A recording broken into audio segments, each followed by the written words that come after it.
It was just a peaceful portrait until you see what's in the maid's hand. Jennifer Walsh had spent the better part of a gray March morning in 2024, browsing through boxes of old photographs at a sprawling estate sale in the suburbs of Atlanta. The Hendricks family was liquidating the contents of their ancestral home, a Victorian mansion that had stood since 1887. And Jennifer, a historian specializing in post-Reconstruction Southern history, couldn't resist the opportunity to search for hidden gems. Most of the photographs were predictable. Stiff, formal portraits, faded wedding pictures, children in elaborate period clothing staring solemnly at the camera. Jennifer had examined hundreds of similar images over her 15-year career at Emory University, where she taught courses on Southern labor history and race relations. Then, tucked between two landscape paintings in a box marked miscellaneous estate items, she found a large-format photograph in an ornate gilt frame. The image showed a wealthy family posed in an elaborately decorated parlor. Jennifer recognized the photographic style immediately: albumen print, probably from the mid-1890s, based on the clothing and interior decor. The family consisted of 5 people arranged in the typical formal composition of the era. A stern-faced man in his 50s sat in an upholstered chair at the center, his posture rigid, his expression authoritative. Beside him stood a woman of similar age, her hand resting lightly on his shoulder, dressed in an elaborate dark gown with fashionable sleeves. 3 children, 2 boys and a girl, perhaps ages 10 to 16, completed the grouping. The parlor radiated wealth: patterned wallpaper, heavy curtains, ornate furniture, decorative objects displayed on tables and mantels. Everything conveyed respectability, prosperity, and social status. But what caught Jennifer's attention was the figure in the background, almost peripheral to the composition. A black woman, probably in her 30s, stood near a side table in the rear left of the frame. Unlike the family, who were clearly posed, this woman appeared to be in the middle of work, her body angled slightly away from the camera as she arranged something on the table. She wore a plain dark dress with a white apron, the standard uniform of a domestic servant. Her hair was pulled back tightly under a white cap. While the family stared directly at the camera with practiced seriousness, this woman seemed almost incidental to the scene. Jennifer turned the frame over. On the back, written in faded ink, was a note. The Caldwell family, Atlanta residence, March 14th, 1895. She purchased the photograph for $40. Back in her office at Emory University the following Monday, Jennifer carefully removed the photograph from its frame. The backing was brittle with age, and she worked slowly to preserve both the image and any historical information. Behind the main photograph she found a studio card from J. M. Harrison, a prominent Atlanta photographer. Jennifer placed the photograph on her light table and began her standard examination process. She studied clothing, jewelry, and expressions for clues about social status and precise dating. Everything confirmed an 1895 origin, give or take a year. Then she turned her attention to the background figure, the domestic worker. The woman's face was less defined than the family's, likely because she wasn't the photographer's focus. But Jennifer could still make out her features. A strong face, neither young nor old, with an expression that was difficult to read. Her gaze dropped to the woman's hands. One hand rested on the edge of the side table. The other, partially obscured by her apron, seemed to be holding something.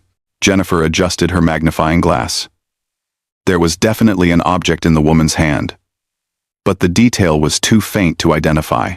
She moved to her desk and began creating a high-resolution digital scan using a specialized scanner designed for fragile historical photographs.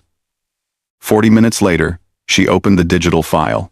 The high-resolution technology revealed details impossible to see with the naked eye. Jennifer zoomed in on the background figure, enhancing the resolution until the woman's form filled the screen. She tweaked the contrast and brightness, bringing out features hidden in shadow for more than a century. And there it was. In the woman's left hand, partially concealed in the folds of her white apron, but unmistakable once illuminated, was a small metal object. Jennifer zoomed in further, her pulse quickening as the shape clarified. A key. It wasn't large, perhaps 2 or 3 inches long, the kind that might open a desk drawer or cabinet. But why would a domestic servant be holding a key during a formal family portrait? And why would she hide it? Jennifer sat back in her chair. The woman's posture seemed intentional. There was tension in her body language. Searching for more information about the Caldwell family, Jennifer quickly found Marcus Caldwell, one of Atlanta's most prominent businessmen in the 1890s. Born in 1843, he had built his fortune in the chaotic years of Reconstruction. The family owned extensive land holdings, operated several businesses, and held the sort of social position that warranted expensive portraits. But as she dug deeper, Jennifer found information that cast their prosperity in a different light. An 1896 article in a small reform-minded newspaper, The Southern Advocate, mentioned Marcus Caldwell in connection with labor practices on his rural properties. The article was brief but alluded to concerns about the treatment of black laborers and questions about the voluntary nature of their work contracts. Jennifer knew exactly what that meant. In the 1890 South, a system called peonage had emerged to maintain a captive black labor force after slavery. Workers were arrested on trivial or fabricated charges, fined beyond their means, and then forced to work off their debts. Despite the 13th Amendment's ban on involuntary servitude, corrupt courts, violent enforcement, and racial terror kept thousands trapped in this system well into the 20th century. Jennifer cross-referenced Caldwell's name with federal investigations into peonage and braced herself for what she might find next. In 1895, there had been a brief federal inquiry into labor practices in Georgia. The investigation had been largely ineffective, but the records had been preserved in the National Archives. Jennifer found a reference to Caldwell in a report dated April 1895. Investigation into labor practices at Caldwell properties outside Atlanta suspended due to lack of witness cooperation. Several potential witnesses failed to appear for scheduled testimony, citing fear of retaliation. Number 4. April 1895, 1 month after the photograph had been taken. Jennifer's mind raced. She pulled up the digital image again, zooming in on the woman in the background, the woman holding a key. What if she hadn't just been a domestic servant performing routine household tasks? What if she had been doing something far more dangerous? She needed more information about the federal investigation. She needed to know what had happened in March and April of 1895. And, most importantly, she needed to discover the identity of the woman in the photograph. Jennifer reached for her phone and called Dr. Marcus Reed at Howard University. Dr. Reed arrived in Atlanta 3 days later, his research materials packed in 2 large bags. At 65, Marcus had dedicated his entire career to uncovering the hidden histories of black labor exploitation in the South. His definitive book on peonage systems remained the standard academic reference on the subject. Jennifer met him at her office early Thursday morning. She had the Caldwell photograph displayed on her large monitor, zoomed in to show the woman in the background with the key visible in her hand. Marcus studied the image in silence for several minutes, occasionally asking Jennifer to zoom in on different details. He examined the woman's posture, her position relative to the family, and the way her hand concealed the key while still holding it. "Ready," he finally said. "Tell me what you've found so far." Jennifer walked him through her research, the Caldwell family's wealth and social position, the newspaper references to questionable labor practices, the federal investigation in 1895, and the timing of the photograph taken exactly 1 month before that investigation was suspended. Marcus nodded slowly. The Caldwells were typical of a certain class of Southern businessmen. They presented themselves as respectable pillars of the community while profiting from slavery in everything but name. He gestured toward the photograph. And this formal portrait was part of that presentation. Expensive furniture, clothing, the fact of hiring a professional photographer, this was meant to be a public statement of status. But the woman in the background, Jennifer prompted. Yes, she's the anomaly. Marcus zoomed in on her face. Domestic servants were sometimes included in family photographs, usually standing very formally. But this woman isn't posed. She's working or appearing to work. He opened his laptop and pulled up his research files. In 1895, there was a coordinated effort by federal investigators to document peonage operations in Georgia, Alabama, and Mississippi. The effort was led by a Justice Department attorney named Samuel Price. Price was unusual. He actually cared about enforcing the 13th Amendment. Marcus located a document and displayed it. Price's strategy relied on gathering documentary evidence, contracts, ledgers, correspondence, because witness testimony alone was too easily dismissed. He needed papers that proved the system existed. But getting those documents would have been nearly impossible, Jennifer said. Exactly. Which is why Price relied on informants, people who had access to the records and were willing to risk everything to expose the truth. Marcus looked again at the photograph. People like the woman in this picture. Jennifer felt the pieces begin to align. You think she was collecting evidence for the federal investigation? I think it's very possible. That key gave her access to something, probably the private office, where Caldwell kept his business papers. Finding the woman's identity proved difficult. Domestic servants in wealthy white households were rarely documented by name in official records, and when they were mentioned, it was usually only as a position with no personal details. Jennifer and Marcus began with Caldwell household records, hoping to find employment ledgers listing domestic staff. The Caldwell family papers had been donated to the Atlanta History Center in the 1960s, and Jennifer requested access. 2 days later, she sat in the History Center's reading room, with several boxes of Caldwell documents spread out before her. Most were business correspondence, legal papers, and social invitations. But in a box labeled Household Accounts, 1,800 and 91,900, she found what she was looking for. A leather-bound ledger recorded household expenses, including wages paid to domestic staff. The entries were sparse, just names, positions, and monthly wages. But there, in the March 1895 entries, she found Esther Williams, housemaid, $4 per month. Esther. The woman finally had a name. Jennifer photographed the page and continued searching. She found Esther's name in earlier ledgers, going back to 1892. Always listed as housemaid. Always at the same minimal wage. New further details, new age, new address, new personal notes. But Marcus had another idea. If Esther had been working with Samuel Price, there might be references to her in the Justice Department files. Price kept detailed notes about his informants, though coded carefully to protect their identities. They submitted a request to the National Archives for Price's investigative files related to Georgia. A week later, the digital scans arrived, hundreds of pages of reports, correspondence, witness statements, and personal notes. Jennifer and Marcus divided the files and began reading. Most of Price's reports were vague about his sources, referring only to a reliable informant or a person with access to relevant documents. Necessary anonymity. If the documents ever fell into the wrong hands, Price didn't want to expose those risking their lives for him. But in Price's personal notebook, apparently never intended for official record, they found something more specific. An entry dated the 10th of March 1895 read, "Met today with E.W., domestic servant in the Caldwell household."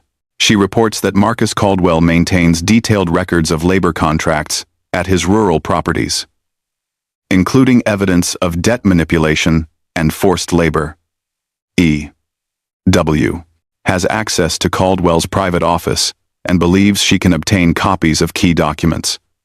I have provided her with specific items to look for. E.W. understands the danger, but insists on proceeding. Her courage is remarkable. Jennifer felt her heart race. E.W. Esther Williams. This was her. She was Price's informant. Marcus was already turning pages. "Look at this entry from March 15, he said. One day, after the Caldwell photograph was taken, E.W. successfully obtained access to Caldwell's files yesterday evening. She copied several contracts and a ledger showing systematic debt inflation. The evidence was damning. However, EW reported that she believed Caldwell might be growing suspicious. She had noticed him watching her more closely than usual. Price advised extreme caution. But EW insisted there were additional documents they needed. She planned to attempt accessing them within the week. She was gathering evidence the same week the photograph was taken, Jennifer said. And that key she's holding? She must have used it to get into Caldwell's office. They continued reading through Price's notes. Over the following weeks in March 1895, Esther provided increasingly damaging evidence. Contracts showing workers charged for their own food, housing, and tools at inflated prices, so their debts never decreased. Correspondence between Caldwell and other property owners, discussing how to prevent workers from leaving, and letters to local law enforcement requesting the arrest of specific black men on fabricated charges. It was a comprehensive system of exploitation, documented in the perpetrator's own words, and Esther had risked everything to expose it. Then, on March 30th, 1895, Price's tone shifted dramatically. He wrote that he had received word that EW had disappeared. She had failed to appear for their scheduled meeting, and inquiries suggested she had left the Caldwell household suddenly 3 days earlier. Price feared the worst. Caldwell might have discovered her activities. He was attempting to determine her whereabouts and ensure her safety. Jennifer and Marcus sat in heavy silence, staring at the screen. She disappeared, Jennifer said at last. Right after providing all that evidence, she vanished. Marcus's expression was grim. The question is whether she disappeared because she fled to safety or because Caldwell silenced her. Drop toi. Thank you for watching. And in see you. And in see then done 5. Jennifer felt sick. Esther Williams had stood in that parlor on March 14th, 1895, posing as nothing more than a servant while secretly holding the key to her employer's crimes. Within 2 weeks, she had vanished. We have to find out what happened to her, Jennifer said. Marcus searched records from the African Methodist Episcopal Church in Atlanta.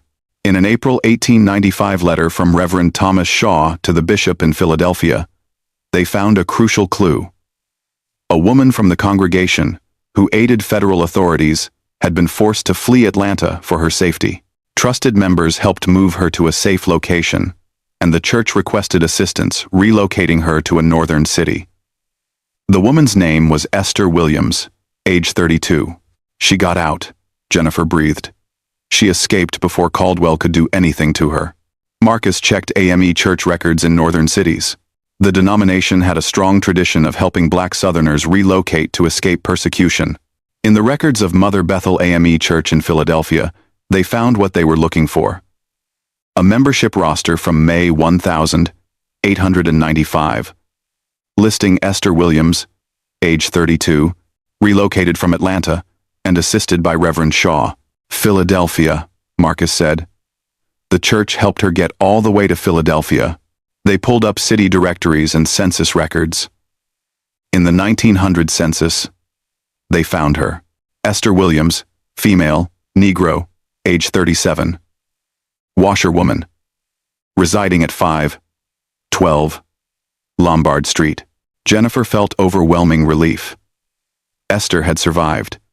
She escaped Atlanta, started over in Philadelphia, and was alive at least as of 1900. But what had happened to the investigation she risked everything to support? Marcus returned to Price's files. After Esther's disappearance, Price's notes showed rising frustration. Several potential witnesses backed out, clearly frightened by what had happened to her. Still, Price pressed forward using the evidence she had already provided. In late April 1895, he submitted a formal report to the Justice Department, documenting Caldwell's operations and recommending criminal prosecution. The report included copies of the documents Esther had obtained, contracts, ledgers, and correspondence proving systematic labor exploitation. Then they found the Justice Department's response, dated May 15th, 1895. It stated that prosecution was not warranted. While some practices raised concerns, the contracts appeared to have been entered voluntarily. The investigation was closed. Jennifer felt anger rising in her chest. They had documentation of crimes and did nothing. This was typical, Marcus replied quietly. The federal government was never fully committed to enforcing the 13th Amendment in the South. Price tried, but he was operating in a system designed to protect men like Caldwell. They found more entries in Price's notebook. The department has abandoned these people. The evidence is irrefutable. But politics and power triumph over justice. EW risked her life to obtain proof of systematic enslavement. And we have failed her. Marcus pulled up newspaper archives from Atlanta. In late 1895 and early 1896, articles mentioned Caldwell's business difficulties, workers leaving his properties, difficulty hiring replacements, and other businessmen distancing themselves.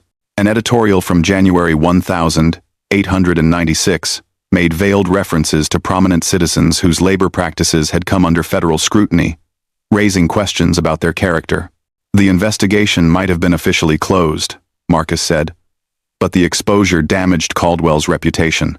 By 1900, Caldwell's wealth had significantly diminished. He died in 1903. His obituary, noting business reversals in his final years. Jennifer and Marcus continued tracing Esther's life in Philadelphia. What emerged was a portrait of remarkable resilience. The 1900 census listed her as a washerwoman, doing grueling work for barely subsistence income. She lived in a boarding house in the 7th Ward, where many Southern migrants had settled. By 1905, city directories listed her differently. Esther Williams, seamstress and laundress, 628 South Street. She had moved to a slightly better address and expanded her work to sewing and alterations skilled labor with higher pay. Church records from Mother Bethel AME showed she became an active member. A 1907 notation described her as a woman of strong faith and quiet courage, dedicated to helping others in need. That phrase, helping others in need, caught Jennifer's attention. Digging deeper, she found references in church meeting minutes to a women's aid society that Esther helped establish in 1908. EW successfully obtained access to Caldwell's files yesterday evening.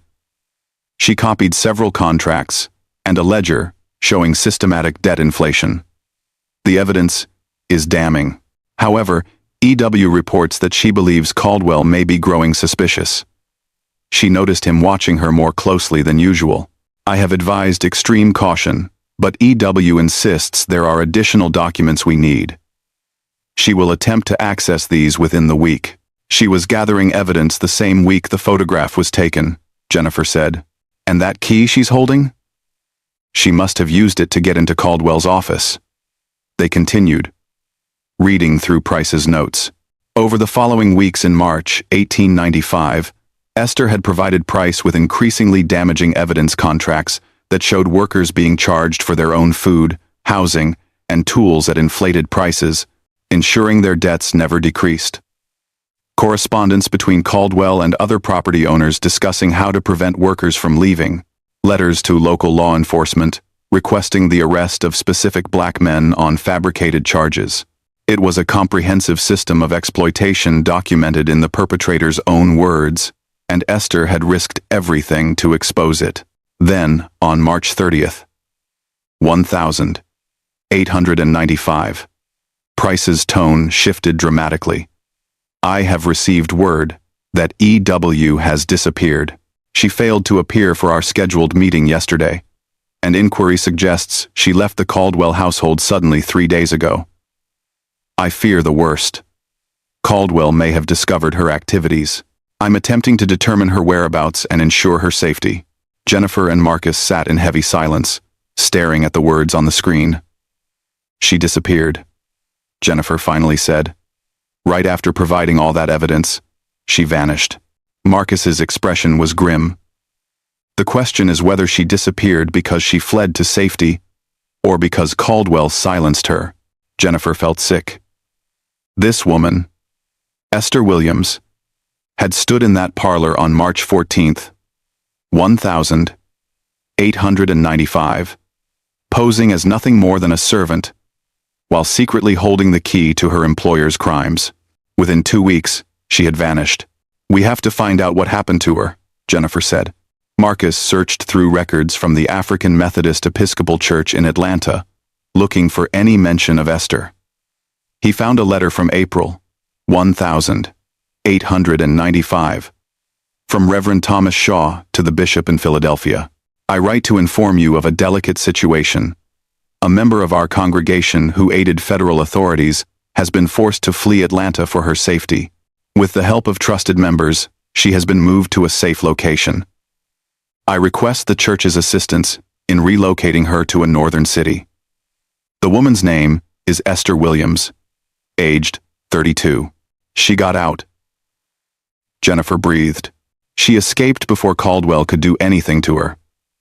Marcus searched through AME church records in northern cities. The denomination had a strong tradition of helping Black Southerners relocate to escape persecution. In the records of Mother Bethel AME Church in Philadelphia, they found what they were looking for: a membership roster from May 1895, listing Esther Williams, age 32, relocated from Atlanta, Georgia, assisted by Reverend Shaw. "Philadelphia," Marcus said. The church helped her get all the way to Philadelphia. They pulled up Philadelphia city directories and census records. In the 1900 census, they found her. Esther Williams, female, Negro, age 37, washerwoman, residing at 512 Lombard Street. Jennifer felt overwhelming relief. Esther had survived. She had escaped Atlanta, started over in Philadelphia, and was alive, at least as of 1900. But what had happened to the investigation she had risked everything to support? Marcus returned to Samuel Price's files. After Esther's disappearance, Price's notes showed increasing frustration. Several other potential witnesses had backed out, clearly frightened by what had happened to Esther. But Price pressed forward with the evidence Esther had provided. In late April 1895, he submitted a formal report to the Justice Department documenting the Caldwell operation and recommending criminal prosecution. The report included copies of the documents Esther had obtained, contracts, ledgers, and correspondence, proving systematic labor exploitation. Then they found the Justice Department's response dated May 15, 1895. After careful review of the evidence, prosecution is not warranted at this time. While certain labor practices may raise concerns, the contracts in question appear to have been entered voluntarily. The investigation is hereby closed. Jennifer felt anger rising in her chest. They had documentation of crimes, and they did nothing. This was typical, Marcus said quietly. The federal government was never fully committed to enforcing the 13th Amendment in the South. Price tried, but he was operating in a system designed to protect men like Caldwell. More entries in Price's notebook read, "The department has abandoned these people. The evidence is irrefutable. But politics and power triumph over justice. EW risked her life to obtain proof of systematic enslavement, and we have failed her." Marcus pulled up newspaper archives from Atlanta. In late 1895 and early 1896, articles mentioned Caldwell's business difficulties. Workers had left his properties, and he struggled to find replacements. Other businessmen were distancing themselves from him. One editorial made veiled references to prominent citizens whose labor practices had come under federal scrutiny. The investigation might have been officially closed, Marcus said, but the exposure damaged Caldwell's reputation. By 1900, Marcus Caldwell's wealth had diminished significantly. He died in 1903, his obituary mentioning business reversals in his final years. Jennifer and Marcus continued tracing Esther's life in Philadelphia. The 1900 census showed her working as a washerwoman, living in a boarding house. By 1905, city directories listed her as a seamstress and laundress at 628 South Street, having moved to a better address and expanded her work to sewing and alterations. Church records from Mother Bethel AME showed Esther had become an active member. A notation from 1907 described her as a woman of strong faith and quiet courage, dedicated to helping others in need. That phrase led Jennifer deeper.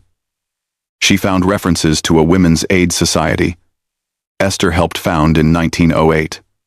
The society's purpose was to assist Black women who had recently arrived from the South. She was doing for others what the church had done for her, Marcus observed, creating a network to help people escape Southern persecution. In the Philadelphia Tribune, an article from 1910 mentioned Mrs. Esther Williams, whose charitable work had supported dozens of newly arrived families. The 1910 census showed Esther, age 47, owning a small house on Lombard Street and taking in 2 young women from Georgia as boarders. She was taking in refugees, Jennifer said.